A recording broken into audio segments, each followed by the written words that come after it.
오늘부터는 우리 창세기 말씀을 함께 나누도록 하겠습니다. 이사야서 40장 12절부터 17절까지 있는 말씀 시간 함께 보시겠습니다. 이사야 40장 12절부터 17절까지 있는 말씀입니다.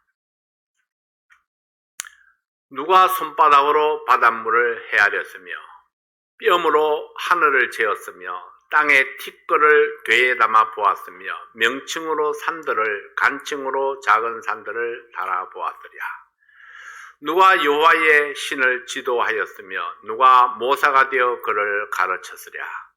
그가 누구로 더불어 의논하셨으며 누가 그를 교훈하였으며 그에게 공평의 도로 가르쳤으며 지식을 가르쳤으며 통달의 도를 보여주었느냐. 보라, 그에게는 열방은 통에 한 방울 물 같고 저울에 적은 티끌 같으며 섬들은 떠오르는 먼지 같으니 레바논 짐승들은 번제 소용에도 부족하겠고 그 삼림은 그 화목 소용에도 부족할 것이라.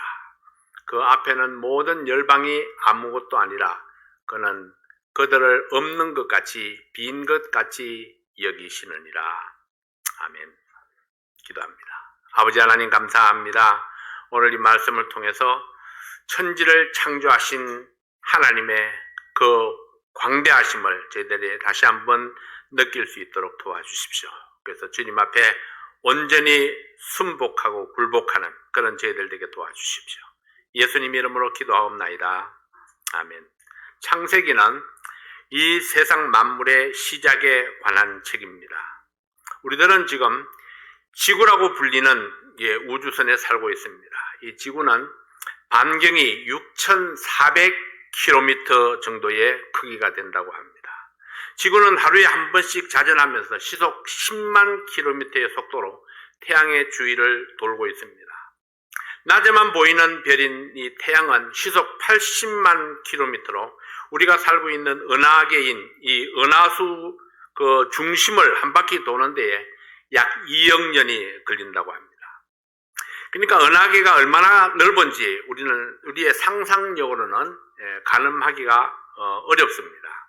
은하수라 불리는 이 은하계에는 1000억 개의 별들이 있는데 이 별들은 시속 200만 km의 속도로 우주의 중심을 향해서 치닫고 있습니다. 태양계에 속해 있는 은하에는 약 2000억 개의 또 별이 존재하고 있습니다.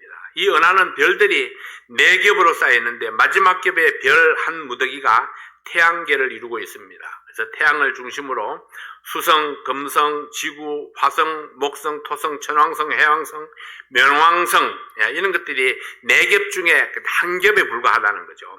지금까지 하늘에는 우리 은하계 외에 100억 개의 또 다른 은하계가 있는 것으로 확인되고 있습니다. 하나님은 이 수많은 별들의 이름을 아시고 부르신다고 말씀하셨습니다. 자, 이사야 40장 26절 말씀에 보면은 너희는 눈을 높이 들어 누가 이 모든 것을 창조하였나 보라. 주께서는 수효대로 만상을 이끌어내시고 각각 그 이름을 부르시나니 그의 권세가 크고 그의 능력이 강함으로 하나도 빠짐이 없느니라 하셨습니다. 현재 우주의 크기는 약 180억 광년, 9조 5천억 킬로미터로 추산되고 있습니다. 이것은 단지 추측일 뿐입니다. 아무도 가본 사람이 없으니까요. 하나님은 이 광활한 우주를 뼘으로 잴 수 있는 분이라고 했습니다. 하나님 뼘이 얼마나 클까? 몇 뼘이나 되는지 뼘으로 잰다고 그랬죠. 하나님은 전 바다의 물들을 손바닥으로 이렇게 담아서 얼마나 되는가 이렇게 잰다고 그랬어요. 손바닥으로. 이 산의 무게를 명칭이나 간칭으로 잴 수 있는 분입니다. 이사야 40장 12절 말씀해 보면은 누가 손바닥으로 바닷물을 헤아렸으며 뼘으로 하늘을 재었으며 땅에 티끌을 궤에 담아 보았으며 명칭으로 산들을 간칭으로 작은 산들을 달아 보았으랴. 이 명칭은 정육점에서 고기를 이게 팔 때에 사용하는 작은 접시 저울이 명칭입니다. 그림 나오죠? 저 접시 저울. 저 접시 저울에 산을 재려면 어떻게 될까요? 산을 이렇게 들어가지고 접시 저울에 이렇게 딱 올려놓고 재는 겁니다. 대단하죠? 그 옆에 있는 것이 간층입니다. 내가 하나 이렇게 딱 만들어 봤어요. 간층이라는 게. 혹시 옛날 사람들은 이게 농촌에서 그 쌀가마니 이게 무게 잴 때 이런 걸 사용을 했었죠. 내가 한번 재볼게요. 어떻게 하는가. 적당하게 하나 만들어 봤습니다. 혹시 한 번도 안 본 사람이 있을까봐 요 무게를 한번 이렇게 딱 잰다고 생각하면은 산들을 여기다 고리에다가 딱 끼는 겁니다. 한 개만 끼는 게 아니고 산들을 여러 개를 한꺼번에 이렇게 고리에다 딱 끼는 거예요. 끼고는 이렇게 딱 잡고는 무게를 이제 재는 겁니다. 얼마나 나가나 하고 이렇게 딱 재. 근데 이렇게 재려면 보세요. 산들을 잔뜩 달아가지고 하나님이 이 손으로 한 손으로 이걸 들어야 됩니다. 이렇게 한 손으로 들어야 그 다음에 요 무게를 요 추를 움직이면서 얼마나 되는가 이렇게 잴 수 있는 거죠. 그러니 과연 하나님이 얼마나 대단하신 분입니까?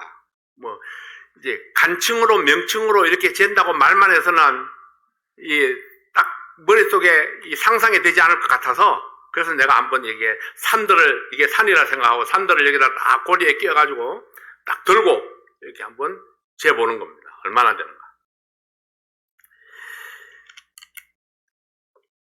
간층은 일명 대저울이라고 하는 거죠. 대저울. 그래서 옛날에 그 벼 장사하러 다니는 사람들은 여기다가 머리 없는 그 못을 하나 깊이 쏙 박아 넣어가지고 이제 집에서 잴 때는 안 그랬는데 이게 장사꾼이 와서 재면은 이 무게가 달라지는 거예요. 보면은 요 속에다가 안 보이게 살짝 이렇게 못을 하나 박아 넣어가지고 이 저울을 속였던 그런 사람들이 있었죠.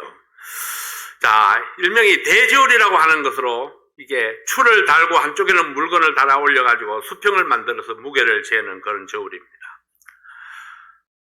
산은 엄청나게 크지만은 그 산들을 한 손으로 들고 무게를 잴 수 있는 분이 하나님이십니다. 지구의 티끌들을 대박에 담을 수 있는 분이 하나님이라고 그랬습니다. 우주는 우리가 측량할 수 없을 만큼 크고 광활합니다. 그 우주 속의 작은 별 한 개에 불과한 지구도 그 반경이 6,400km나 되는 엄청난 크기입니다. 이 엄청난 우주의 한 모퉁이에 지구가 있고 이 전체가 만약에 우주라고 본다면은 이 전체 우주 속에 지구가 조그맣게 이렇게 하나 있는 겁니다. 미국은 이 지구가 이만큼 되면 미국은 얼만큼 클까요? 내가 크게 잡아가지고 이렇게 하나 그려놔 봤습니다. 요 정도 될까요? 미국.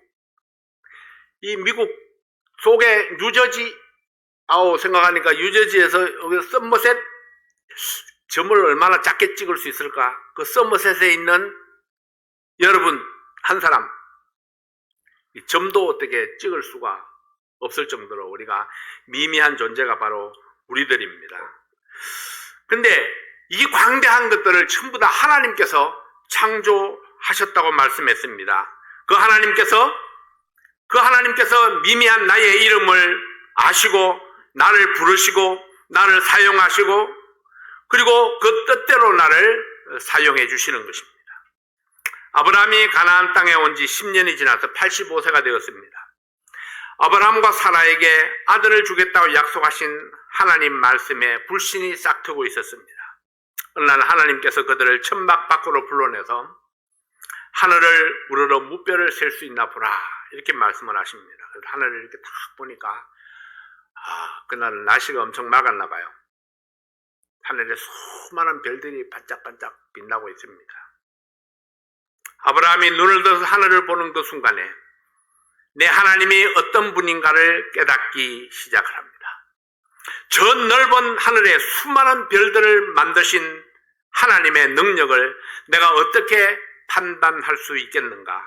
생물학적으로 불가능하고 이성적으로 도저히 판단할 수 없는 것이라 할지라도 하나님은 능히 이루실 수 있다는 믿음이 생겼습니다. 어떤 불가능한 일도 이루실 수 있는 하나님을 발견했던 것입니다. 그날 밤에 아브라함이 본 별들은 아마 최고로 많이 잡아도 3,000개 정도의 별을 볼 수 있었을 것입니다. 별을 이렇게 탁 띄워놓은 것을 만약에 셀 수 있다면 한 3,000개 정도를 셀 수 있다고 그래요. 그 수천억 개가 되는 그 별들 중에 겨우 3,000개만 눈으로 볼 수 있는 정도. 자, 오늘날 우리는 어떻습니까? 오늘날은 발전된 이 광학기술로 인해서 수천억 개의 별을 발견했지만은 사람들은 여전히 숫자에만 관심을 가졌지 그 모든 것을 창조하신 하나님을 생각하지 못하고 있습니다. 그러나 우리는 태양을 바라보면서, 별들을 바라보면서, 그리고 자연을 바라보면서 하나님의 역사와 하나님의 능력을 가늠할 수 있어야 합니다. 그 광대하신 우주를 창조하시고 그 수많은 별들을 한치의 오차도 없이 운행하시는 그 섬세하신 하나님이십니다.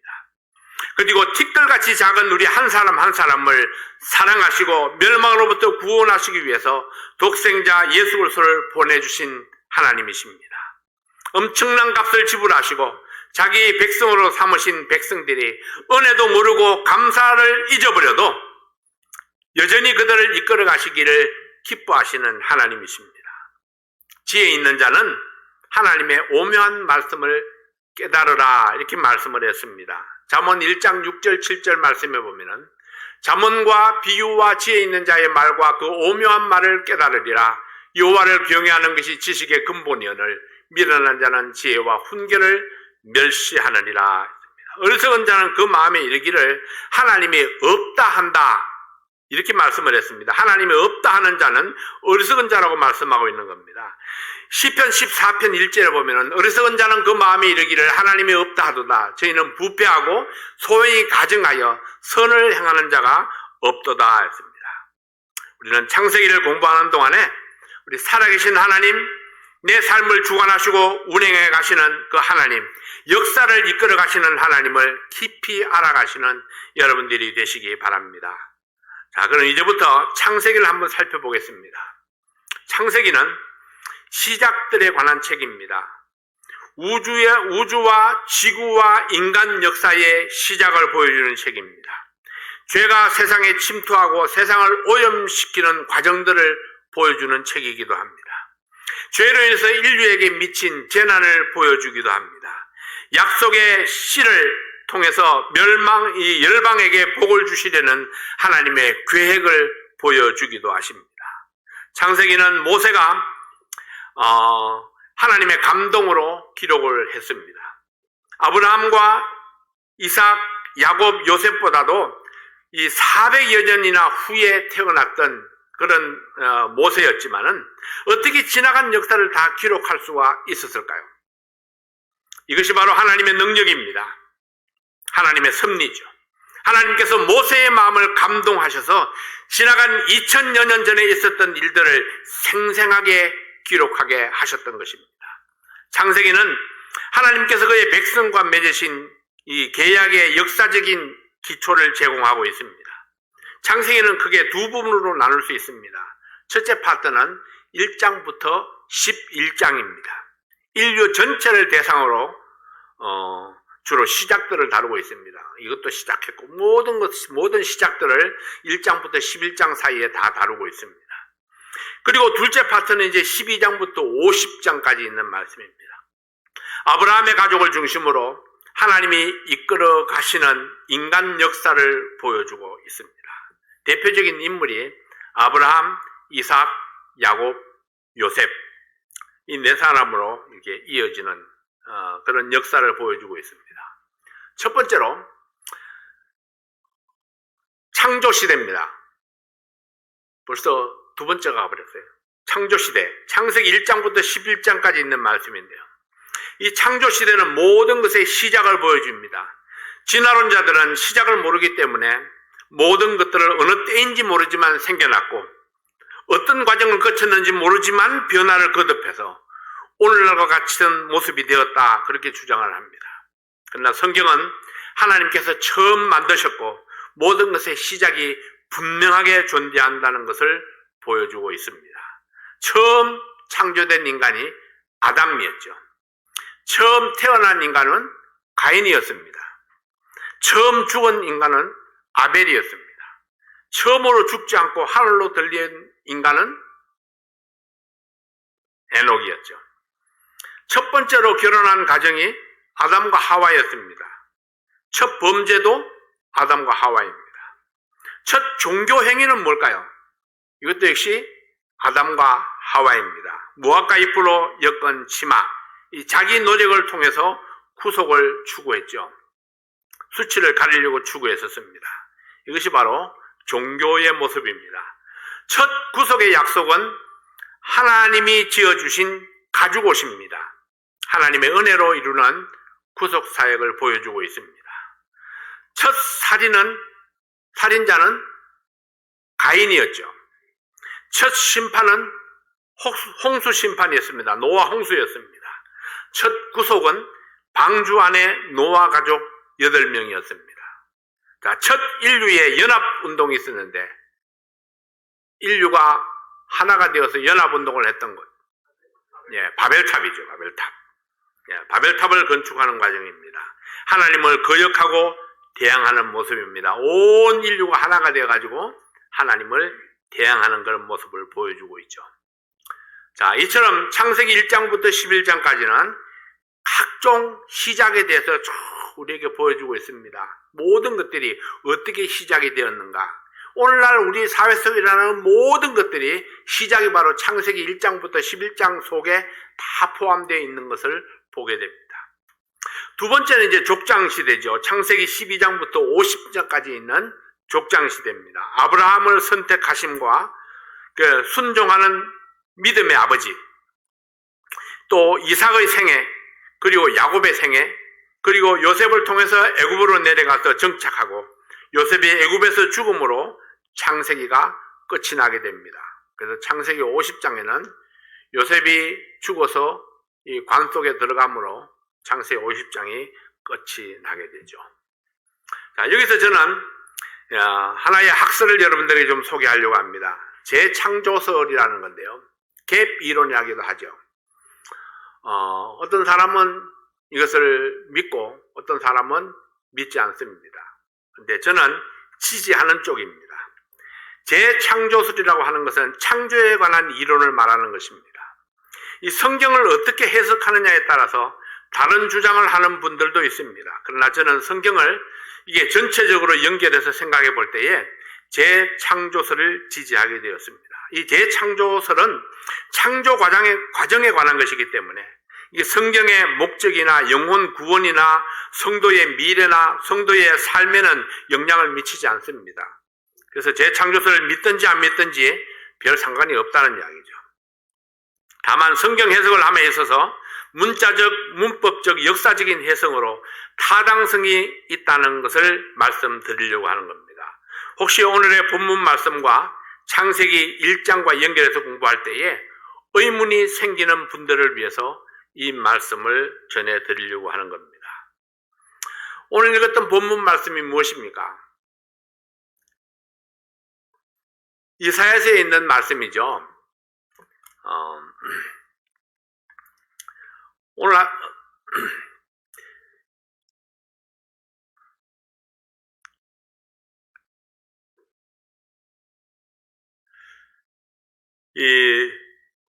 너희는 눈을 들어 누가 이 모든 것을 창조하였나 보라. 주께서 그 수요대로 만상을 이끌어내시고 각각 그 이름을 부르시나니 그의 권세가 크고 이 하나님의 창조가 얼마나 완벽하고 대단했던가 하는 것들을 이 본문에서 말씀해 주고 있습니다. 근데 창세기 1장 1절 2절에 있는 말씀을 보면은 태초에 하나님이 천지를 창조하시니라. 땅이 혼돈하고 공허하며 흑암이 깊음 위에 있고 하나님의 신은 수면에 운행하시니라 했습니다.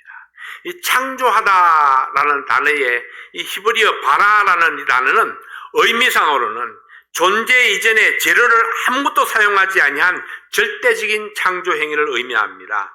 하나님은 아무것도 없는 무의 상태에서 천지 창조를 했다는 것입니다.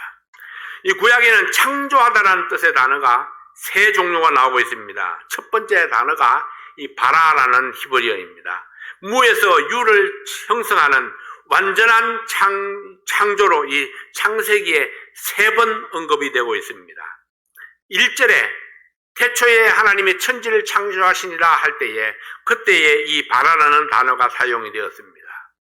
그 다음에는 여러 창조들이 쭉 있었지만은 21절에 가면은 다섯째 날에 물에서 움직이는 모든 생물과 하늘을 나는 새들을 창조했을 때에, 그때에 이 바라라는 단어가 다시 한번 사용이 됩니다. 그리고 27절 말씀에 여섯째 날이죠. 하나님이 사람을 창조했을 때에, 그때에 또 이 바라라는 단어가 사용이 되어지고 있습니다. 그래서 이 세 번만 이 절대적인 창조를 이야기하고 있다고 하는 거죠. 두 번째 단어는 이제 야사라는 단어인데, 이미 창조된 물질로 더 나은 물체를 만드는 것입니다. 세 번째 단어는 야찰이라는 단어인데 아사와 비슷합니다. 특별한 목적에 따라 기존 사물을 새로 완벽히 조성하는 것을 의미하는 것입니다. 창세기 1장 1절에서 하나님이 천지를 창조하셨을 때에 완전한 신적 행위로서 무에서 유를 창조하셨고, 그 창조는 완벽했습니다. 이사야 선지자가 하나님의 감동하심으로 이사야서를 기록할 때에 하나님의 창조에 대해서 언급을 했습니다. 이사야 45장 18절 말씀입니다. 땅도 조성하시고 견고케 하시되 헛되이 창조치 아니하시고 했습니다. 헛되이 창조치 아니했다 하는 것은 하나님의 창조가 완전했다는 것을 말해줍니다. 그러나 분명히 헛되이 창조하지 아니했는데 창세기 1장 2절을 보면은 땅이 혼돈하고 공허하며 이렇게 표현되어지고 있습니다. 혼돈하고 공허하며라는 이 말은요, 히브리어로 하면 토우하고 보우했다 이런 이야기입니다. 이사야 45장 18절에서 토우는 헛되이로 번역이 됐습니다. 창세기 1장 2절에서 토우는 혼돈으로 번역이 되고 있습니다. 자, 이사야 45장과 창세기 1장 2절과 비교해서 보게 될 때에 하나님께서 완전하게 창조한 그 창조가 헛되이 되어버렸다. 그런 이야기죠. 혼돈하고의 하고는 혼돈되고로 번역이 되기도 합니다. 창세기 19장 26절에서 똑같은 히브리어 단어가 사용이 되었는데요. 창세기 19장 26절에 롯의 아내는 뒤를 돌아본 거로 소금 기둥이 되었더라 했습니다. 이때 이게 되었더라 할 때에 바로 똑같은 단어가 사용되고 있는 것입니다. 원래 이 롯의 아내는 원래는 소금 기둥이 아니었죠. 그런데 어느 날 소금 기둥이 되었던 것처럼 창세기 1장 1절에서 온전하게 창조되었지만은 어느 땐가 창세기 1장 2절에서 기록된 대로 혼돈하고 공허하게 되었더라. 네, 이렇게 되고 말았다는 것입니다. 1장 1절과 2절 사이에 얼마나 긴 시간이 흘렀는지 모릅니다. 땅이 혼돈하고 공허하며 흑암이 깊음이 있었던 그 기간이 얼마나 되는지 알 수 없습니다. 어쩌면은 진화론자들이 이야기하는 그 긴 기간이 어느 정도 여기에 포함되고 있는지도 모릅니다. 이처럼 창조물이 헛되이 된 것은 하나님을 대적하는 무리에서 변질되었을 것이라는 사실을 생각해 보게 됩니다. 물론 성경은 추측으로 해석해서는 안 됩니다. 그럼에도 불구하고 하나님의 창조물이 변질되었다면 그 원인을 생각해 보지 아니할 수 없습니다. 누가 이처럼 하나님의 창조물을 흩어버렸을까요? 이 하나님의 창조 기사는 창세기 1장에 모두 다 기록이 되고 있습니다. 그러나 창세기 1장에는 천사나 사탄에 대한 기록이 없습니다. 그런데도 불구하고 성경에는 이미 이 천사나 사탄의 존재를 인정하고 있습니다. 그렇다면 이들은 언제 창조가 되었을까요? 창세기 1장에 창조 사역이 있기 이전에 하나님을 섬기는 이 천사들이 이미 창조되었던 것이 분명합니다. 천사나 사탄은 인간이 창조되기 이전에 이미 창조되었고, 그 중에 타락한 천사가 사탄이 되어서 이 세상 공중의 권세 잡은 자가 되었습니다. 에베소서 2장 2절 말씀에 보면은 그때 너희가 그 가운데서 행하여 이 세상 풍속을 쫓고 공중의 권세 잡은 자를 따랐으니 곧 지금 불순종의 아들들 가운데서 역사하는 영이라 했습니다. 이 세상의 권세를 잡고 있는 불순종의 아들들이 존재했다는 것을 보여주는 말씀입니다. 구원받기 전에 우리는 바로 이 불순종의 아들들, 곧 사탄의 권세 아래 있었습니다. 이 불순종의 아들들은 창세기의 창조 역사 이전에 이미 존재하고 있었습니다. 이사야가 받은 말씀을 보면은 천사의 존재가 설명되어지고 있습니다. 이사야 14장 12절부터 있는 말씀을 함께 봅니다. 너 아침의 아들 계명성이여 어찌 그리 하늘에서 떨어졌으며 너 열국을 엎은 자여 어찌 그리 땅에 찍혔는고 내가 내 마음에 이르기를 내가 하늘 보좌에 올라 하나님의 뭇별 위에 나의 보좌를 높이리라. 내가 북극 지폐의 산 위에 좌정하리라. 가장 높은 구름에 올라 지극히 높은 자와 비기리라 하도다. 그러나 이제 내가 엄부 곧 구덩이의 맨 밑에 마치우리로다 했습니다. 자, 하늘에서 하나님을 대적했던 천사장이 하나님께 버려지고 쫓겨나서 이 세상 공중의 권세 잡은 자가 되었습니다. 그리고 하나님이 이 땅을 창조하실 때에 하나님의 창조물을 헛되게 만들어버리고 말았습니다. 왜냐하면 사탄은 하나님을 방해하는 자이니까요. 사탄이 아니면 하나님을 대적할 자가 없기 때문에 이런 추론이 가능합니다. 그러나 이것이 하나님께서 글로 분명하게 적어놓은 사실이 아니기 때문에 이런 추론을 거부하는 분들도 많고 또 그들이 틀렸다고 말씀드리지는 않겠습니다. 창세기 1장 3절부터 하나님께서 만물을 정돈하시고 피로를 채우셔서 아담과 하와를 창조하시고 인간 역사를 열어가기 시작하셨습니다. 하나님이 어떤 모습으로 창조를 시작했던지 하나님께서 창조할 때부터 이미 사탄의 역사가 시작되고 있었다는 사실을 우리가 기억해야 될 것입니다. 하나님이 어떤 일을 이루시든지 사탄이 늘 옆에서 방해꾼으로 등장하고 있습니다.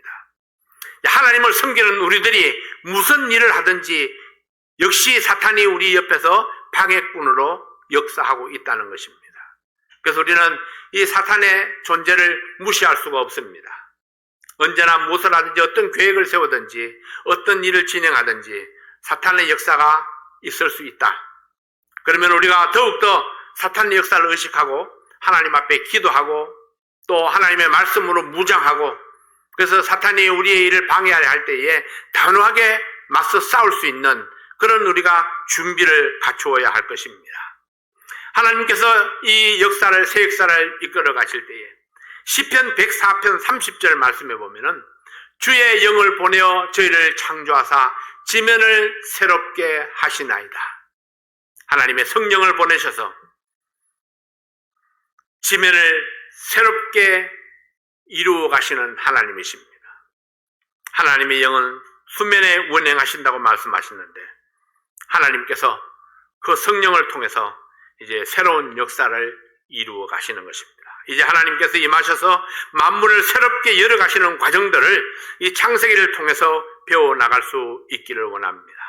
사탄의 방해는 창세 시대부터 있었지만은 하나님은 우리를 통해서 새 역사를 이루어 가기를 원하십니다.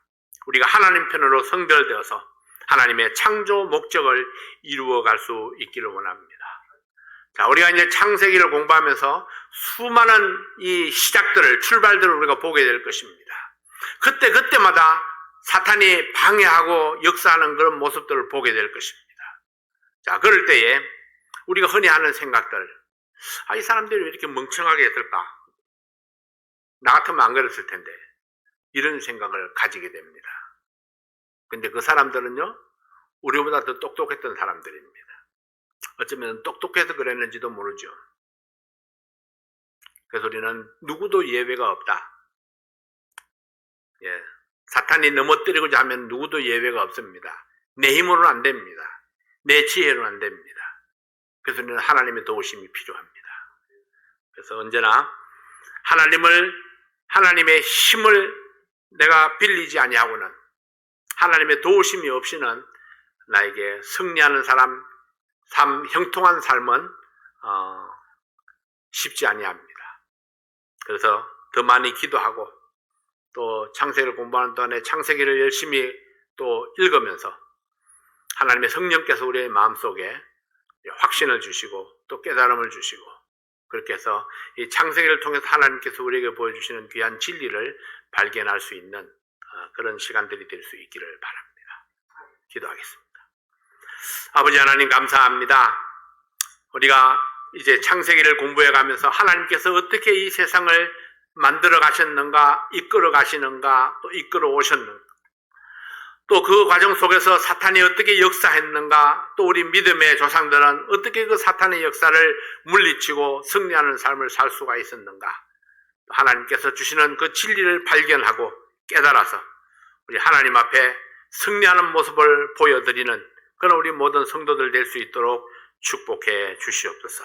아버지 하나님, 사랑하는 성도들의 삶 속에 성령께서 함께 하심으로 새롭게 하시고 강하게 하시고 그러면서도 부드럽게 하셔서 이 험한 세상 날마다 승리를 노래하며 기뻐하며 감사하는 성도들 되게 도와주시옵소서.